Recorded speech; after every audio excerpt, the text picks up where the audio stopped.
here. Today we're going to be looking at this general factor of like how everything is an argument. While we looked at Claire Booth Lewis's speech of it being direct and so forth, you'll notice from the recent memoir you read, narrative. Well, it's not even a narrative, it's a passage from a book, but it kind of serves as a narrative. It usually is more for reflection or having the reader kind of like infer a bigger message from the actual piece itself. So it's not going to be so direct. It's going to have us kind of like dig for some of the mini arguments in there. So in this case, we're going to kind of like look at what you came up with from the 2020 memoir piece from Jahren, and then we're going to look at the third installment of AP's practice test that they gave us, which uses Henry David Thoreau, which is good because it's another form of narrative. At the same time, it kind of tests you to see if you can read, number one, more antiquated texts, but number two, if you can basically find devices to support an argument that you're finding on your own, rather than like a very explicit task or purpose the author is doing. So in this case, you want to make sure that you have your work from Monday out, but at the same time, you want to make sure that you have today's work as well. So those two sheets simultaneously. For the first one, you want to make sure you have the Jahren one out, those 4 questions on the very bottom, and then later for today, just kind of like going as is, right? In terms of the agenda today, it's just 4 parts for the most part here. We're going to start with a warm-up, which builds off of the content for the 2 AP exam contents we're looking at. We're going to look at the 2020 practice exam number 2 for those 4 questions I asked you. More so the first, second, and fourth one. We're going to skip thesis just because we're pretty okay on thesis for now. We're going to work more on, if anything, today transitions. So just kind of check and see your comprehension first and going into transitions. Today I'll go over some transitional strategies you can do to move from one body paragraph to another, but also how to craft different types of topic sentences to keep cohesive and to refer back to your thesis statement. And then later, using all that, we'll practice it for 2020's practice exam. Again, the reading's a little bit more difficult from previous ones just because it is something that's from like mid late-ish 1800s, so it's not going to be something that's, you know, super familiar to you in this case here.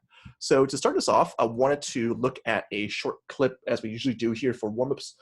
This one's actually super relevant to what you just read, but at the same time to the Thoreau reading we're going to look at in just a moment here. It's another type of those videos where there's no explicit speech. Actually, there's no conversation going on in this video. It's just sounds and images and visuals that we're going to experience. So in this case, you kind of have to take everything for what it is and to make an argument through the imagery, through the metaphors and allusions and so forth here, right? So in this case, let me just read the instructions verbatim, and then later we'll see how we can work with this one here.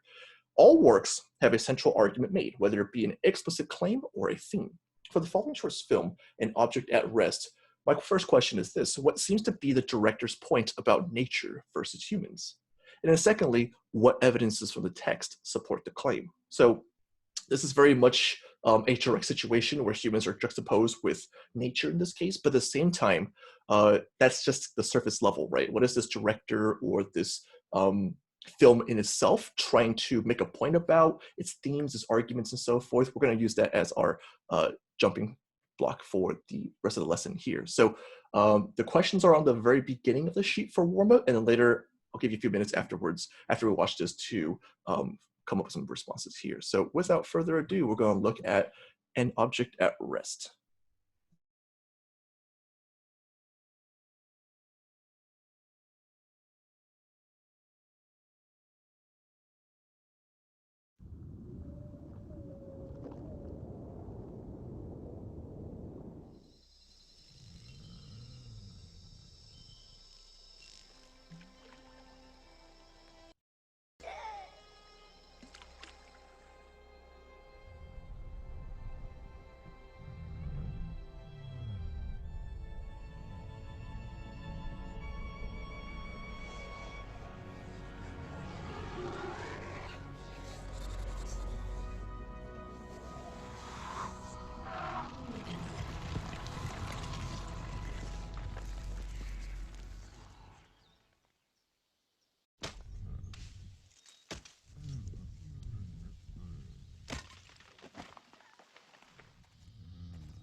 Okay, and so you can kind of see how it pretty much relates with a lot of the 2020 practice 2 AP exam, but in a bit, you're also going to see how it kind of connects with the third one as well, because it's also going to be on nature and so forth here. But just going back to the initial questions, and it definitely is more than just my initial questions, but in this film, then, what seems to be the director's point about like nature versus humans, but maybe even just on one aspect, just a point about nature, a point about humans, and what are some of the evidence that you see from this quote text to support this claim, right? So take about 2 or 3 minutes, and then we'll come back and see if we can come up with some uh, examples from speakers here and there.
All right, that's about 2 minutes on my clock. So if you're still kind of finding answers, coming up with a couple of connections that you saw in this film, go ahead and continue. But I'm just going to go through the ones that people did jot down in the group chat to kind of like see what answers we came up with as to like a bigger point for this piece and some of the evidences that might relate to it. So the very first one is more of a question and observation from Jahren. He notices that is the rock an embodiment of the world's environment? Like it gets smaller and smaller, hinting that the world's environment is continually getting shittier and shittier, which makes sense, right? Because it's almost like equivalent where in our production for greater technologies, the cost of that is that natural environment around us. And so in this case, I mean, like we have all this next technology, but you can kind of gradually see how much filth exists after all the development. So in this case, even though we live in like more futuristic settings, it's also uglier altogether.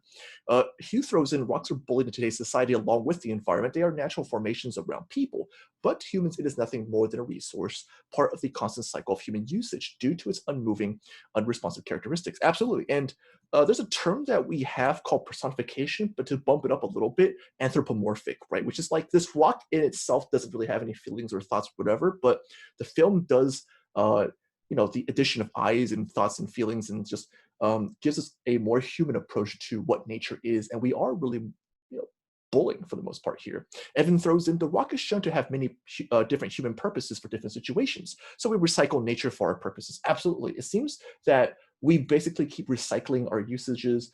We keep kind of going back to nature as our resources. We never like really take it for appreciation, but rather we take it for granted the entire time. thanks to our purposes here. Our segment throws in here, nature wants to passively accept change, meanwhile humans are driven to manufacture it, be it reducing the rock down and sand them, sizing it back up into a glass plate. And that's a really good observation for this piece here, because it deals a lot with the juxtaposition of progress, right? Like, nature will progress by itself and it's going to do it naturally, but humans are like, no, I want faster, I want more complex, more everything. So in this case, we're basically kind of pushing for developments, even though it might not need that or warrant that. Andrew throws in, the rock shows a more symbiotic relationship between humans and nature. Throughout its life, the rock was used for a variety of purposes to aid humans in their quest for advancement. And he gives all these examples in terms of how it goes from cannonball during Civil War all the way into a futuristic telescope lens. And really, it's just kind of how humans have adapted and changed Mother Nature to further humanity as a whole, which is, a good thing in the sense that we are like bettering ourselves, or kind of like making a change for a more sophisticated lifestyle. But it is kind of a questionable symbiotic relationship, right? Where it's kind of like, how much does dependency detriment us, and at the same time, where is it leading us altogether? The last one I copied before I get a few more on the screen here, I think this Kenny is here, where he says, I think this type of film is a double entendre, absolutely. Because an object that rests physically could represent by anything from a rock to a tree, but rest could also mean being at rest mentally or emotionally. And I think he makes a really good point, and just playing with the title sometimes and looking at the evidence of the film is always a great method to do. So in this case here, it seems like nature never gets a break, basically. It never really gets to rest. And so in this case, only when he gets away from humans does it really get any form of rest here. I'll take Rogers over here and put it down. Our screen's getting a little small, so I'll make a whole new page over here. So Roger puts, it seems like humans do not really care for nature. Rather, they use it in their own desires and slowly destroy it. In the beginning, we see that the mountain has a natural decay over a few million years, whereas when he was being used by humans, he would get smaller in a couple of hundred years. It seems to belittle the importance of nature. Absolutely, it goes a lot back to like this sort of like natural progress versus human progress. So in this case, like, again, like, it will erode over time. It will like change its shape and all that, but that's natural to itself, right? It's the natural decay. Whereas for humans, it's like, no, this is my decay on my own time. Muhammad further throws in, one main point is the fact that nature will outlast humans. That's actually a good observation too. The changes we see in the end take place over a large period of time. It shows us in the end, we are only a blip on the cosmic timeline, and the rock or pebble you hold in your hand has been here millions of years before you, and will be there millions of years after you. And that's really a good observation too. Like, even though we feel this great pity for nature, at the same time, look, nature is going to outlast us. And at the same time, nature is going to overcome. We take it for granted. Ah, nice pun. You know what? I actually will say this, Chris. If you put a pun like that on the AP exam in the conclusion, that actually might give you some pushes towards sophistication, because in a short 45, 50 minutes, that means you're able to be clever on a piece like that. So in this case, it's actually not a bad thing to do. Just don't be overabundant with puns then. Let me get a few more here. I got Brandon's over here. He writes, the rock gradually diminishes in size as humans continue to industrialize. We see a juxtaposition between the rocks and the humans' repetition and continuously trashing the environment. In the beginning, nature was portrayed in peaceful and lovely, but as humans started building infrastructures and using the environment for deforestation, it became an atmosphere of desolation, and the earth became wasted and contaminated. Absolutely. So in this case, it's just like the observation of how time affects everything here in relation to humans, maybe not even just nature in itself, but what humans do gradually over time. So let me get one last one from Zoran. If anyone wants to contribute from other means, go ahead and do so. But let me get Zoran's here. He writes, from the perspective of the rock, it represents the entirety of nature itself. But when you think of nature, you'll probably, I think, see it as a quiet and peaceful place, and thus the resting rock. But humans come in and terrorize and disturb the once peaceful place, and it seems that the rock can never catch a break. All it wants to do is rest, but humans get in the way. UT? My bad. Okay. It symbolizes the disturbance humans cause to nature as they create newer innovations. Yep, and so it goes back to, I think, what Andrew said with the symbiotic relationship, where even though humans are, seeing their progress as a good thing, nature itself, if it had a voice and a sort of perspective altogether, it doesn't really appreciate that, nor does it benefit from what humans are doing. So in this case, it kind of goes back to what Jahren says in her 2020 passage that we're analyzing just a second here, that we know how to destroy nature and build off of that, but we don't know how to make nature itself. And that's one of the mysteries of nature altogether. So let's transition real quick to the 2020 prompts. Good answers from the video analysis. You want to do that for sure, especially in the upcoming Thoreau one we're going to look at. But let's just kind of consider real quick the quality differences between the two pieces of the Jahren one and the loose speech. So this is kind of like the difference in terms of speech versus something more reflective or more personal. So on the one hand, I'm looking at Luce's speech, and the whole time she's telling women what they have to do, what the future will look like. She's very determined, and she's very definitive. There's no questions asked. It is what it is. But in Jaren's piece, she's kind of like, hey, nature's just kind of cool, isn't it? And humans kind of suck, but you make your own opinion off of that. So a couple of things that come up from this piece is that one, she uses like more of a stream of consciousness first person point of view, where like there's no real there is structure, don't get me wrong, but there's kind of a lack of structure to some degree, where it's more like contemplative and reflective. And a lot of times she will refer to second person, where she's telling us what we think or see or feel, unlike Luce, where she's talking about like the collective whole. In this one, it's more about like, here, you are actually and literally doing this and smelling this and whatever. We're kind of like, okay, interesting. You're pulling me right into the action. And at the same time, she's asking like a bunch of questions. Like Luce does ask like one hypophora for an example, but for, Jahren, she dedicates like a whole paragraph on like, hey, look at this leaf. Got any questions? I got a ton of questions. So in this case, it's just like a bunch of open-ended questions that, through science, we will try to examine and figure out. And at the same time, it even lets the logo speak for itself. Like Luce in a speech is saying like, hey, these facts are real and you got to be scared of them. And this is what reality looks like. But for Jahren, she's kind of like, here, look at how many trees exist in the world. Just let that sink in, you know what I mean? So in this case, she lets the reader do a lot of interpretation and understanding by themselves here. So the difference of the two pieces is that one, again, is more about figuring out what she intended indirectly, versus Luce is more like, I'm going to say a lot directly to you because I want you to do your actions as is. I want to start with this then. Key arguments from the first question, the homework. What are some of the things that you guys noticed in terms of what Jahren was saying, just about nature, about humans, very much like the film we just watched? What are some of the key points that she made in that field? I got an anonymous one here that I'll copy and paste real quick. Let's just start with this here. Boom. Formatting's weird, sorry. Let me just change this into one cohesive paragraph here. So from the student here, one key argument that Hope Jahren makes is magnify the importance of the land we live on than any other endeavor or unknown. When people look at the ocean, they see the mystery of unfound life, but Jahren redirects that mystery back to where we live, going in depth about trees in order to emphasize I think you like possessive importance and wonder. This helps reestablish what she is concerned about and why everyone else should be too. Absolutely, like a lot of it turns our attention to what's directly in front of us. A lot of people, and by the way, I'm one of those people too, where I think the ocean's fascinating because of how much is hidden in there. But for Jahren, she's like, no, just look around. A lot of stuff that we have around, we haven't solved either. You know what I mean? There's so many questions in just the immediate life. So that's one argument for sure. Any others from the first question? Other things that you noticed?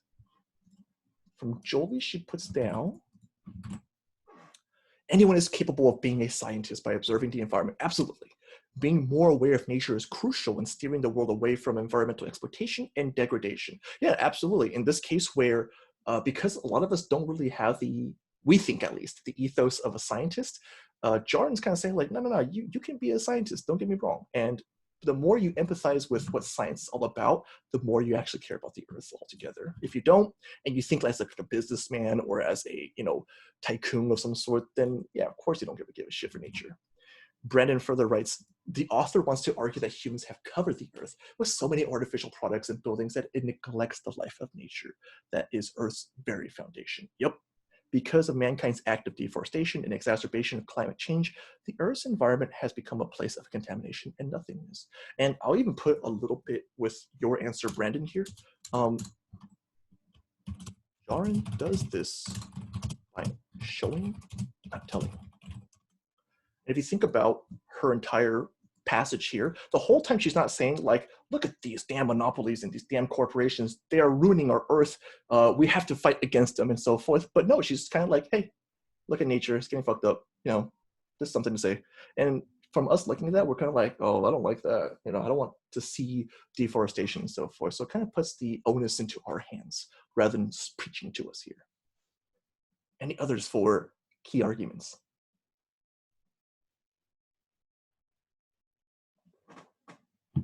And as usual, feel free to also like raise up a hand if you want to do a verbal communication as well.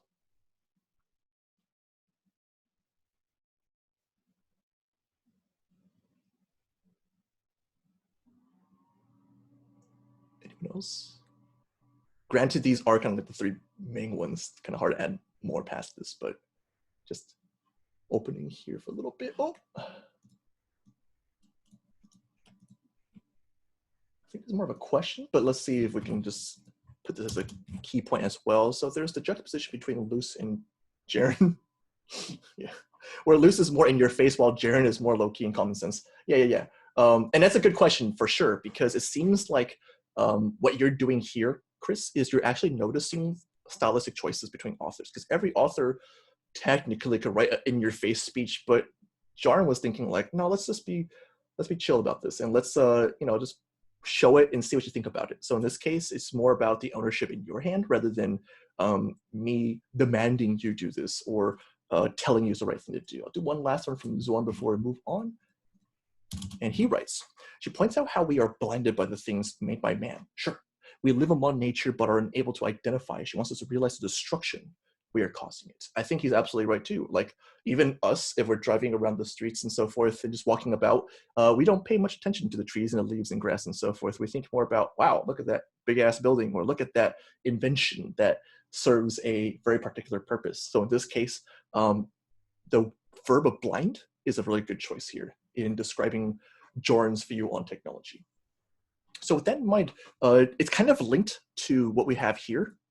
Just want to look at some rhetorical methods here. Maybe a couple of things that you guys notice from her writing that she does a lot, even just like a small note in terms of, what did you notice? Listing, absolutely. She does a lot of listing, just kind of like, put a lot in front of us here. Any others?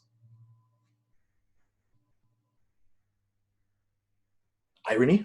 Let's see what this one says fully. Imagery, for sure. I'll get that in a second here.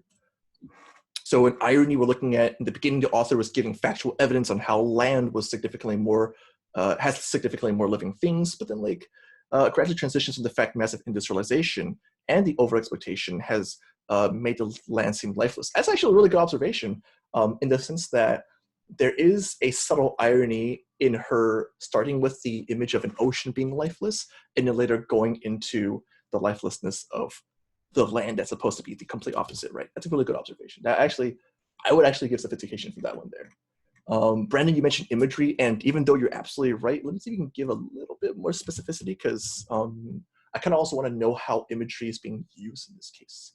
Let me go to Zorn. He mentioned a series of rhetorical questions, absolutely. So let's put that with listing too, because it's kind of a list with parallelism. So she puts a lot of rhetorical questions in front of us just so we can maybe solve it or maybe not. Andre mentions the concession introduction. Absolutely. So in this case, even though she acknowledges the sort of like mystification of the ocean, she's kind of like turning us back into, well, still land is more impressive. Ivy throws out, Jahren employs ascendentons such as design, engineering, mining, forging in order to reveal the overwhelming amount of gentrification done to our environment and give people insight on how destructive the process is. I would even give sophistication for this one as well, because gentrification, as we talked about like prior in this year, it's more about like social classes and different neighborhoods and so forth, right? But let's think about the earth as a neighborhood. In this case, we've basically taken the neighborhoods of animals and so forth and turn it into ours that we deem as more expensive or more privileged living and so forth. So in this case, that would be a very smart view looking at Jaren's piece here. Any others on this one here? Pretty good answers.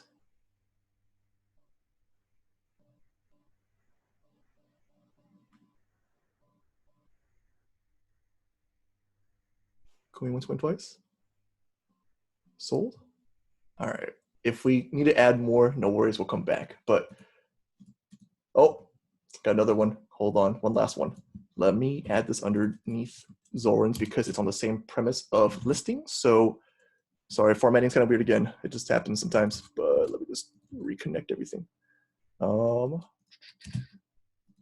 bam, bam. Okay, so to add on into listing and hyperpara and so forth, student looks at lines 20 to 27 specifically. This helps the author establish their point that we often live in urban areas detached from nature, only having seen a few trees, an illusion that once called out is broken by the vast number of trees pointed out in the first paragraph. That's actually a good observation, and it kind of offers hyperpara or juxtaposition as well, in the sense that look at what we were before versus where we are now. And you kind of see why we chose that short film in the very beginning, because it pretty much plays to how nature would see us if it could have eyes and so forth. Looking at all of our inventions, right? This illusion of how lifeless we are, despite all the life that we think we're living.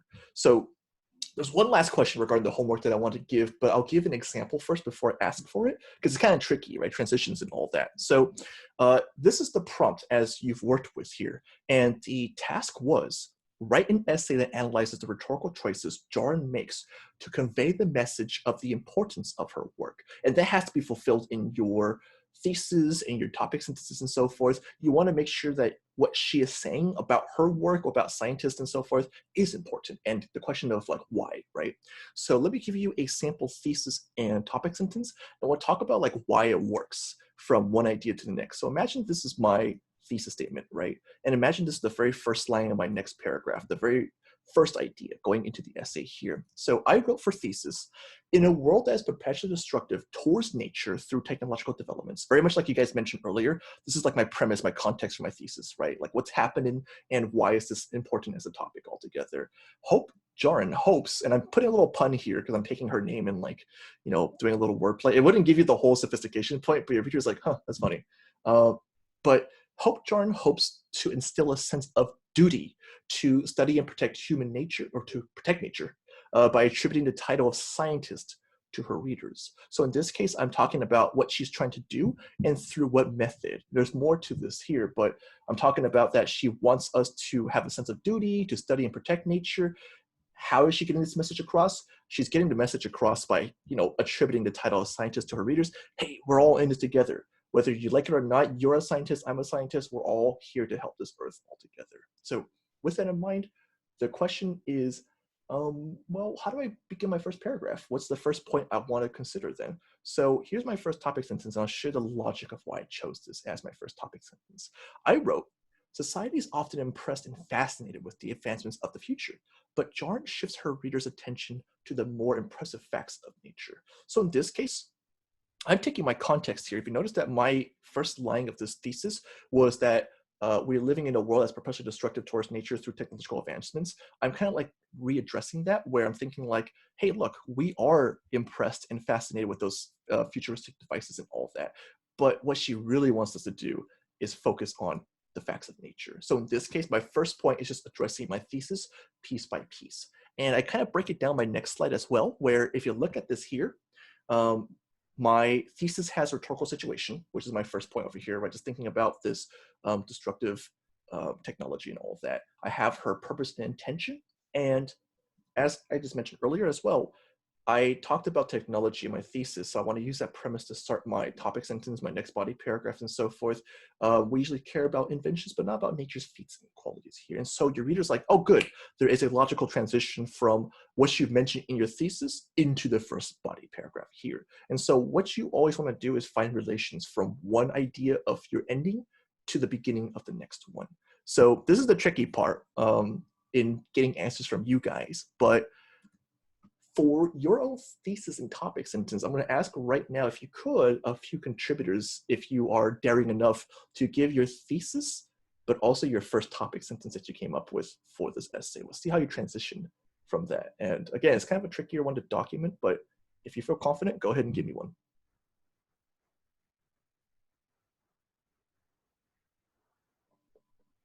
It's okay. I mean, I actually would wager most of your responses are pretty accurate or workable in terms of transitioning, but if we can get like one maybe example to see how people approached it, just to kind of like work with a student sample. All right, from another private example we get, hold on. Is this thesis? Yes, it is. Okay. Okay, again, formatting's a little weird, so let me just clean it up real quick. So this is a student example. Thesis. In Hope Jaren's prologue, yes, that's exactly the situation we're looking at, she emphasizes the mystical characteristics of trees in order to show their importance to humanity as year by year their destruction goes on deaf ears. Absolutely. Even talks about like the occasion, right, that these trees are being destroyed and people aren't really paying attention to it. So in this case, she emphasizes the mystical characteristics of trees. This is one of her methods, perhaps, right? The imagery that she's displaying in her paper to show their importance to humanity. And that seems to be the bigger purpose or argument here, that nature in itself is important, and we have to basically pay attention to that. So in this piece here, the thesis is all about, we have all the destruction, but we can kind of negate that by understanding the magnificence of trees and all of that there. Topic sentence, the very first one, Jahren introduces her paper by juxtaposing the wonder of the sea with the true wonder of the land we live on. That's a really good topic sentence, actually. Chronologically, I'll put that right next to it here. We know that this student is working from like beginning of the piece to the next part here. So from your reader's perspective, they're going to be like, oh, the student's working piece by piece, right? Beginning, middle, and end. So we can follow your directions and your structure in this method here. Definitely, that one works very well. I got, I got a few more. I got 3 more. I want to do 3 more at least. So bear with me. Let's look at these next 3 students in terms of what they came up with. So I think one student's reformatting theirs. We'll look at Brandon's real quick then.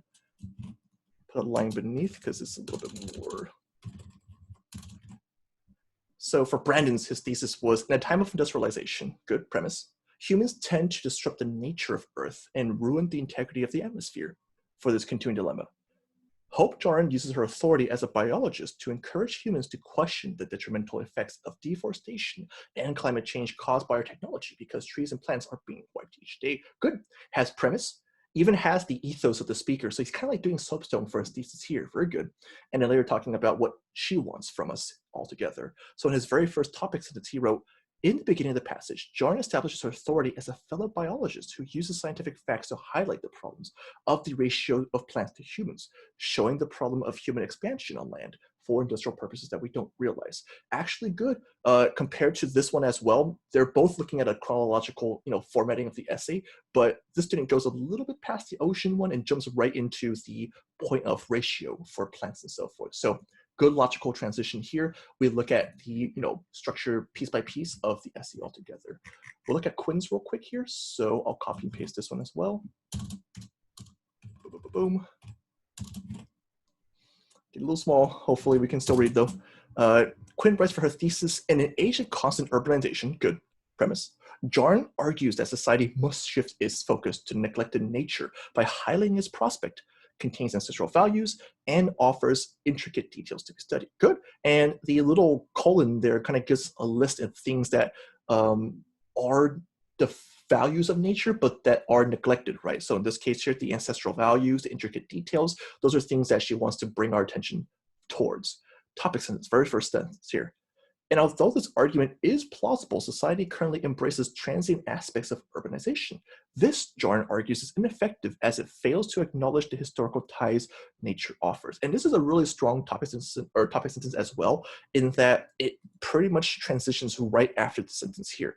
Like if you noticed, if you just simply deleted this and put it along with that thesis, it would still naturally bleed into the next idea here, where this is her importance of what nature should be and what we should see for nature. But the problem is that although her argument is plausible, we are more focused on technology and all that rather than nature. So in this case, it's a very natural topic sentence because it basically continues the idea into the first body paragraph. We'll do one more before we go into our actual classwork today, which doesn't take too long, no worries. But let's look at the student here. I'll make a new page. We're getting kind of small in space here. So whoa, this is a lot. Okay, we're gonna look at the first topic sentence, if you don't mind, but we're just gonna look at the first transitions to see how you did.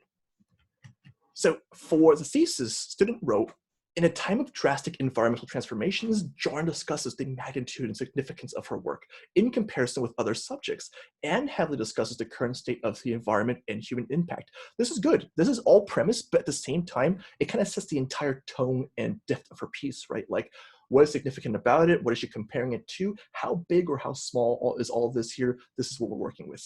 And then later, by emphasizing their gravity, Jahren persuades her audience to take action against the evils she outlines. And I like this here because even though it might appear broad, because we're kind of like, what is the, evil she outlines? We definitely know the students is going to elucidate more on this as the topics go along, right? And we read the piece, so we know it's probably about technology and all that. So in the very first topic sentence, student wrote, Jahren begins her memoir with an explanation of her career choice, a concession that not only smoothly introduces her argument, yet also builds her ethos as a lecturer. So this student actually doesn't even look at chronology necessarily. I mean, it kind of does, right? Because we're looking at like beginning her memoir, but it's not about content. Students looking more about what are the methods this author does to set everything up, looking at career choice, concession, looking at building her ethos as a lecturer, just letting us know who Jahren is and why it's important to know who Jahren is. So in this case, topic sentence 1 in paragraph 1 is, hey, before anything and before everything, we're going to talk about who's speaking, and that would work for a body paragraph. And everything else we'll look at afterwards here. But otherwise, really good transitions, good topic sentences. If you did on the AP exam for any paper, then you're good to go in terms of structure. So with that in mind, I wanted to go over this and see how far we get, but we're looking at the third practice exam for the AP exams it gave us. But before we do that, I want to give you a couple of ideas of how to transition, because you naturally might know how to transition, but I want to give you some strategies you can use for any paper you're writing and for especially the rhetorical analysis you're going to do on May 20th here. There are 4 ways to transition, and there's no like complexity difference between the 4, but it's more about just what seems more natural to you and just being aware of how you can transition, right? How do you continue the idea?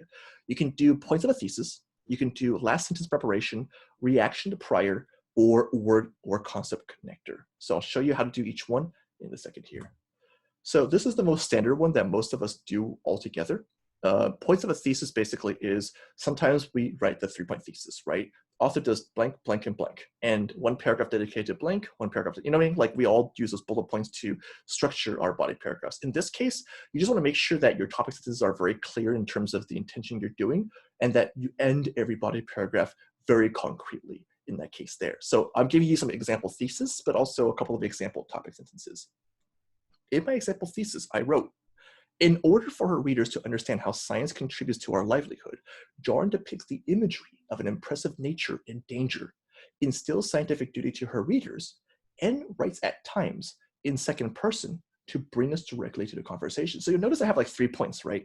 I got imagery of the impressive nature, I got instills scientific duty to her readers, and I got writing at times in second person. So these are the 3 things I'll be looking at, and every body paragraph is probably going to mention one of those topics there. Now be careful.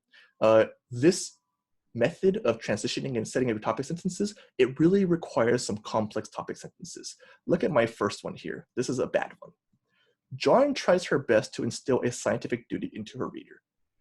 Yeah, we kind of got that already. You know what I mean? We got that from your thesis, and it just reads word for word pretty much for half of the topic sentence. It doesn't tell me anything new, nothing specific about it. It just kind of repeats. And these are the ones you want to avoid. Your topic sentences should not be repeats of your thesis. It should be explanation / elaboration of the points of your thesis here. So check this out. This is what I kind of changed up for a better topic sentence. I wrote, despite many thinking that the title of scientist is exclusive to geniuses, Jahren makes the title universal and inviting for all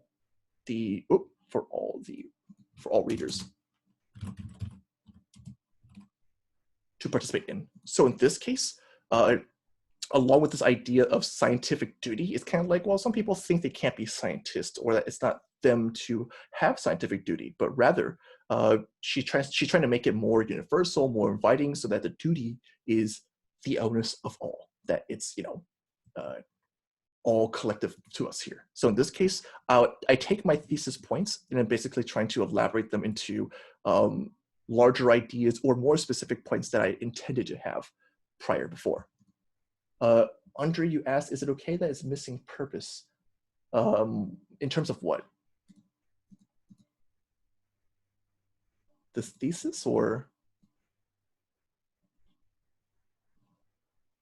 Oh, like here, the topic sentence? Yeah, so in this case, it's nice that you don't have to necessarily, because we know they're going to elucidate more into it. Topic sentences definitely should guide us in terms of what you're going to be explaining in the body paragraph altogether. But in this topic sentence that I've written here, the next sentence could be then the why. And maybe to avoid wordiness or run-on sentences, maybe breaking into two parts here, but at least kind of like talking about intentions, at least for sure. That's a good question. You definitely want to consider putting purpose if you have the room to, or if it fits your structural choices. Okay, let me move to the next three here. So let's say you want to try a different way of transitioning here. Another one is called last sentence preparation, where what you're doing is the last sentence of your previous body paragraph is helping us connect to the next idea here. So this is a sample ending of a body paragraph, and I'll show you how I connect to the next body paragraph down here. This is my topic sentence from earlier, the one about giving the title of scientist to all, making the title universal and all that, the one that we just had a question about earlier. But how do we get there from the previous body paragraph, right? So let's look at this real quick. Body paragraph says, while Jahren presents the compelling scope of nature versus its destruction, readers may hesitate that they feel they lack the ethos to join the work effort. Okay, good point, right? Like, even though nature is being destroyed and all that, many people think like, well, do I have the ethos to speak about this? I'm not a scientist. Furthermore, the issue for some is the prestigious title of scientist that they have no academic qualifications for. Yeah, like some people, they didn't major in a scientific field, they have something completely different, or they're not even well-versed in science. Maybe they're too inexperienced with the subject altogether, so they don't really see it as their responsibility or whatever, right? But don't worry, one of her intentions is that despite many thinking that scientist is exclusive for others, it's her job and her desire to make it universal and inviting for all. So it kind of shows the worry and the issue in the previous sentence, and then later clarifying it in the next one here. You always want to make sure your last sentence of your body paragraphs, like the wingman for the next topic sentence, is basically prepping us for a better transition and comprehension for the next idea here. So in this case, last sentence, if you want to make sure your transitions are clear, look at the last sentence of your body paragraph, see if it helps us, move and flow smoothly into the next idea altogether. Another method, reaction to prior. It's kind of like the previous one that we're doing, but reaction to prior doesn't necessarily have to be like, I want to say the example is kind of like what Quinn did earlier in terms of how her thesis blended right next to her topic sentence. But let me give you an example real quick here in terms of how you react to the previous paragraph. So let's say my paragraph over here is on this topic sentence. Despite many thinking that, the same one, right? The same one about how people think the title of scientist is exclusive for geniuses and all that, and she's trying to make it universal. My whole body paragraph here is about how she makes us feel like scientists, or that we all can be one, essentially. Like just asking questions and all that makes a scientist.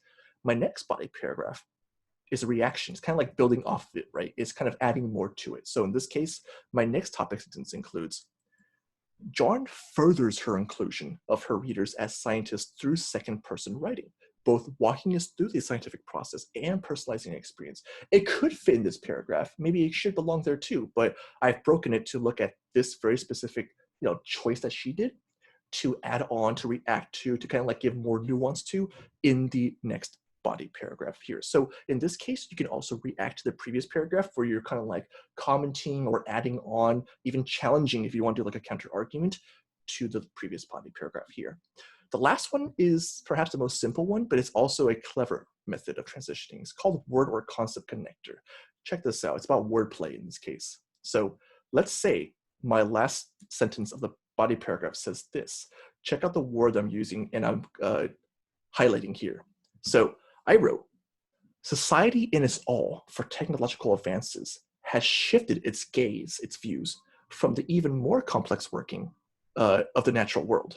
So it has shifted its gaze away, sorry. So in this case, my last sentence here talks about the fact that uh, even though we are distracted, our gaze is on technology, what we're really missing is the more impressive nature all around us here. So I'm looking at that word gaze, and I want to use it in my next sentence here, my next topic sentence. So topic sentence writes, Jahren hopes to shift her readers' gaze into the same appreciation and fascination she has through the depictions of a question-filled scientific life. So in this case, I'm taking that verb, that action that we're doing maybe, or that she's doing, or whatever the topic is, and I'm replaying that in a different context and changing the shift of focus into the next topic and the next subject and so forth. So in this case, if you can kind of find a key concept or word in the last sentence of your body paragraph and blend it into your next topic sentence, then there's a logical connection from that idea to the next. So hopefully those help you with your transitions. And in a second, we're going to begin practicing these and seeing if you want to adopt a few of these strategies here. So in the respect of time, let me go over things that I want to aim for, but we might not have time for, but we'll kind of get started all together here. So this is the practice 3 for 2020 that they gave us from College Board. And in this one, the premise is a little bit different. It's from David Thoreau. It's 1862, so it's a little bit older than the previous works that we read, but it's still on the topic of nature. And so for this piece, what I want to do is kind of work on practicing those transitions and seeing how you could do a transition based on thesis or topic sentence that I give you. So let's skip a little bit. Let me kind of show you what I want to work with here. This might become a homework, actually. So right now, we're going to work on understanding the piece, just making sure we can read something from the 1860s and so forth. But for homework then, what I'm going to do is give you a sample thesis that I created. I'm going to give you a sample end of a paragraph. And I want to see if you can craft a transition, a topic sentence that comes right after it into the next body paragraph. What seems natural, what method we want to try, and to see if you can kind of take an idea and then later run with it here. But for the rest of class then, let's try to read and comprehend what Thoreau's message is so we can all use that for the next class session. So let's go back real quick. This is the 2020 practice 3. It should be in your sheet that is on page 3, I believe. So it's broken into 2 parts here. Here's what we'll do for the last bit of class here. Let me read the instructions verbatim or the prompt verbatim, and later let's work on the the breaking down of his key ideas of nature and so forth here, just kind of like what we did with the video. So for this one, we're looking at June 1862 issue of the Atlantic Monthly magazine. American author and philosopher Henry David Thoreau. So we have like our speaker, right? He's not just an author, but he's also a philosopher, characterizes that. Published his essay, Walking, and pretty simple title, but that's what it is. It's just about walking. The essay is considered to be a classic expression of American transcendentalism. Okay, got a little philosophy movement here. A 19th century philosophical, literary, and social movement that was skeptical of conventional social institutions and fearful of the changes wrought by industrialism. So, little historical context, right? Let's just know what transcendentalism is if you had no idea what it was in the first place. So in this case, just like Jaren's piece, just like the video we watched, this guy's writing about, hey, let's be careful with technology because technology could be, destructive of nature and changes as people. Further, transcendentalists such as Thoreau extolled self-reliance and encouraged a profound engagement with the natural world, which they sought to preserve in its pristine state. Just like Jahren, hey, let's keep natural world as it is.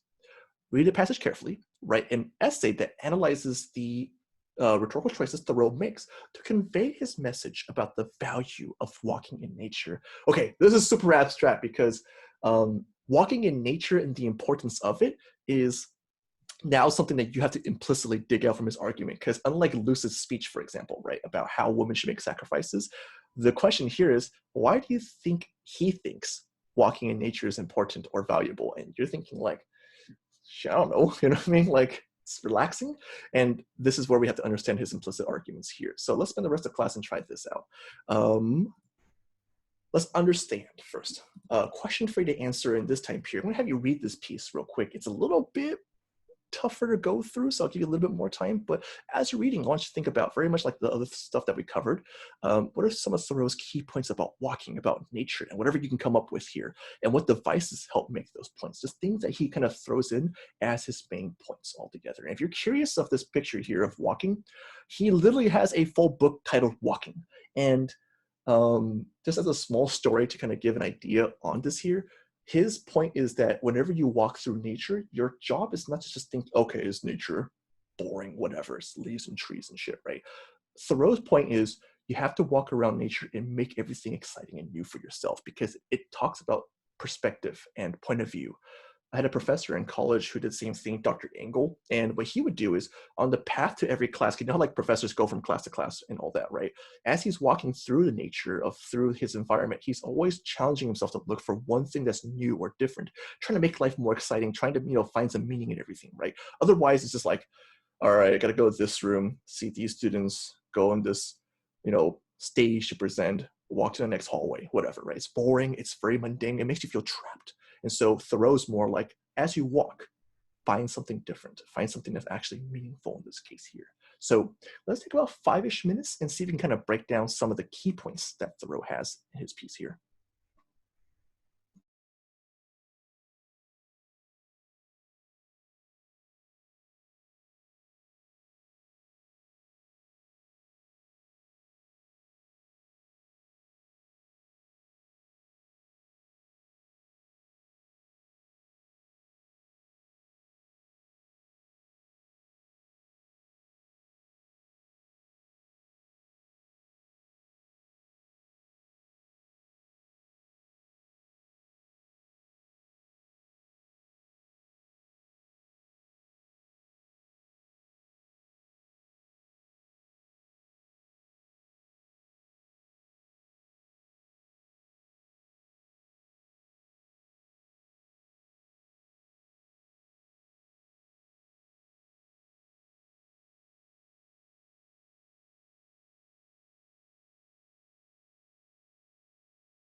All right, that's about 5-ish minutes on my clock here. If you're still reading, kind of like figuring out what Thoreau's actually saying about walking, it's kind of like inferring some of his analogies and metaphors and so forth. Go ahead and continue. But the wording sounds like an acid trip. Yeah, that's how everyone wrote in the 1800s. Everyone's just on acid. So it's going to be, if I had to give a tip for reading a little bit more antiquated writing, it's not even antiquated necessarily, right? It's like just a little bit older, but in this case, just making sure that you understand what every paragraph's generally about here. Like for ones like Jaren's piece, where it's more modern, it's pretty easy to just follow from beginning to end, but especially for authors who wrote in the 1800s, maybe like, per paragraph what's generally happening, you know what I mean? So let's see what you guys came up with in general here. I got a big answer that contains multiple points. Let's see what this didn't put down here. So let me just make some more room so we can kind of process these last bits here. So student wrote, a lot of the time people like the thought of nature as they like the view, but when it comes down to it, they don't plant trees in their yard for better oxygen, they plant it to provide privacy or to look good. Sure. So in this case, it deals with the idea of like maybe perverting nature or approaching it incorrectly and all that. And it might be that people see nature simply as aesthetics rather than something that's actually more meaningful than that. Second point, with how nature had been gentrified, even trying to escape society deep in the woods, it is impossible because almost everything has been touched by man. Thoreau wants that to change, as why he believed nature walks are important. Sure, and if you think about it this way too, right now he has the luxury of walking and being free and thinking openly and so forth. But if there's more and more of mankind tainting nature, that chance, that opportunity becomes less and less. So in this case, he's kind of emphasizing why it's important to have these walks and to continue having the chance for that. And lastly, student wrote, there's something, quote, discoverable between the capabilities of landscape and an afternoon walk. So in this case, maybe it's just support the previous example here where, as you're doing these walks and so forth, it seems that you can kind of look for bigger ideas or have more meaningful kind of reflections and so forth in this way here. Got another one from another student over yonder. Let me just kind of put a line to separate. So another idea, metaphors being used. Student wrote, walking is likened to progression in society. It is necessary to do so in order to get anywhere in life. Extended metaphor, highways, dirt paths, the paths of nature reign supreme. Follow your dreams rather than submitting to the path of the lawyer merchant. Absolutely. So in this case, it's almost like make sure you know where you're walking. Make sure you know that there's a path that's not just made by mankind, but a natural path, right? Because if you're walking on cobblestone, someone has designed that path for you to walk upon. But nature's is like, anywhere, dude. It's all dirt. Just go. So in this case, it's kind of like if you want to get anywhere in life in your own sort of means, then you got to walk the natural path here. I got a large one here as well. Let me see what we get from the student here. Walking in nature allows moments of self-reflection. Absolutely. A lot of this is about self-reflection, but also to allow people to foster their appreciation for nature.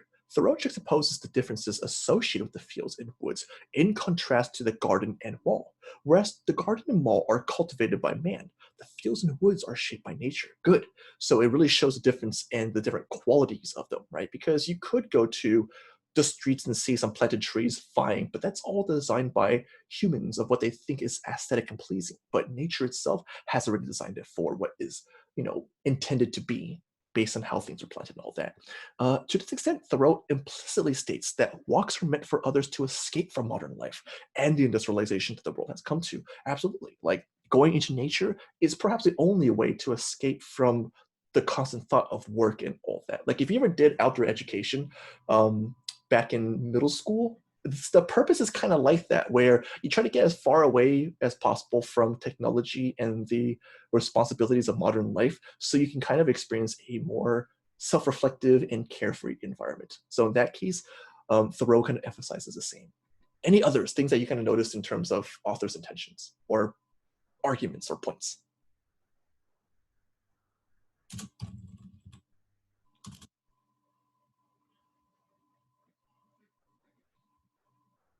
And well done for these two, because these examples that you've given for the three students, these also draw from specifics from the readings, not just like a general argument. It's like I saw this based off of the writing that the author gave here.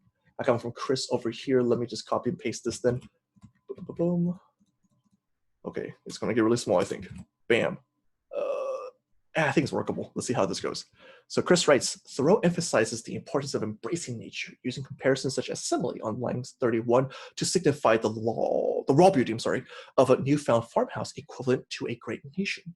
Thoreau continues with how one must discard any outside thoughts to truly immerse oneself in nature, perhaps insinuating a sort of fresh of the mind, as society is filled with, quote, church and state and school and all other societal thoughts. We are informed by Thoreau that he can, with ease, walk any number of miles so long as it is a path walked by nature, building a basis for the thought of relieving oneself from work and other duties. Absolutely. Okay, let me make a disclaimer. If you guys ever get the chance to do that Walden West experience where you become like a camp counselor, it's a good experience because for that week, you basically get away from all of societal worries, right? Like, yeah, you're a counselor, sure, you have a duty, but at the same time, you don't have to worry about school necessarily. You don't worry about things that are conventionally in your face, like career paths and all that. It's really just, here's nature, and let me make sure these kids aren't dead. You know what I mean? And besides the annoyance that you'll have being around younger kids, like it's a good experience to kind of just be nature. So if you don't camp and so forth, this is kind of a good thought to have, just opportunities to go into nature, to relieve yourself from work and other duties. Who's Papa Bear? I feel like I heard this story before.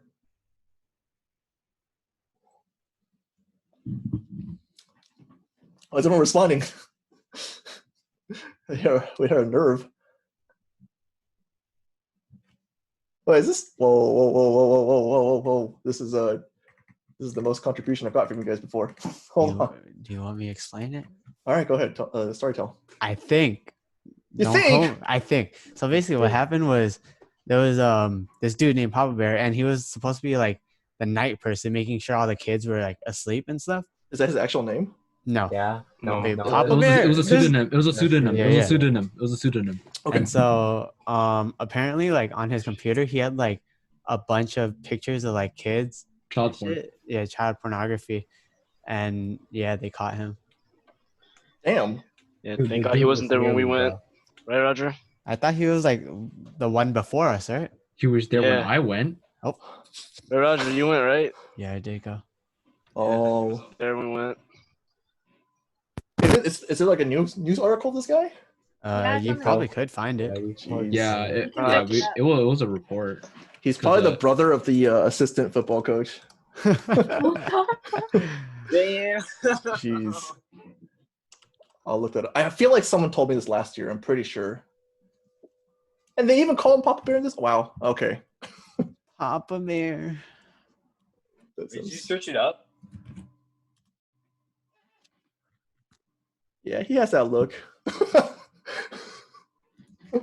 Jeez, Aloo. Oh, everyone hugged him too? Okay, well. Oh! Rip Ivy. Whoa. Big sad. Yeah, he really does look like a.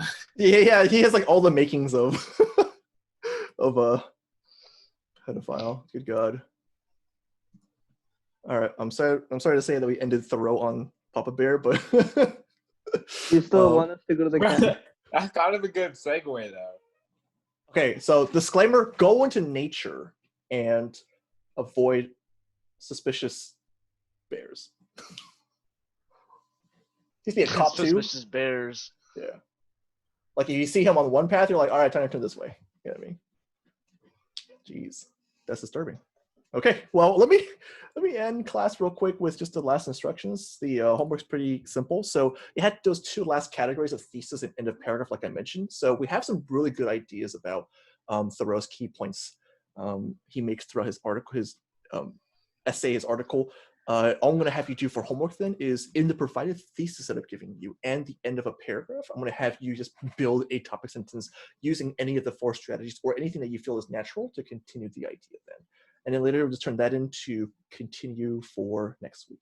So just those 2 items real quick for practice. And you can do more than one if you want, but otherwise just looking for one right now. Questions? All right. Wait, so you're only looking for one topic sentence and one. Yes. For each category, you can do more than one if you like to kind of practice your skill on topic sentences. Because I guarantee you, if you can master topic sentences, you can pretty much do very strong body paragraphs that are collected based on your ideas. So you guys have rhetorical, what do you call it? Devices down. You guys have arguments down in terms of what authors are generally, making points of. You guys can write strong theses, and so once you have this, you're pretty much clear for a full-blown essay. Like rhetorical analysis for you guys should pretty much walk in the park. Excuse the pun, but that's what it is. So, all right. If no other questions, I'm going to read the article on Papa Bear and see what that was all about, and just work off that. About this. I thought I did too. It sounds really familiar, but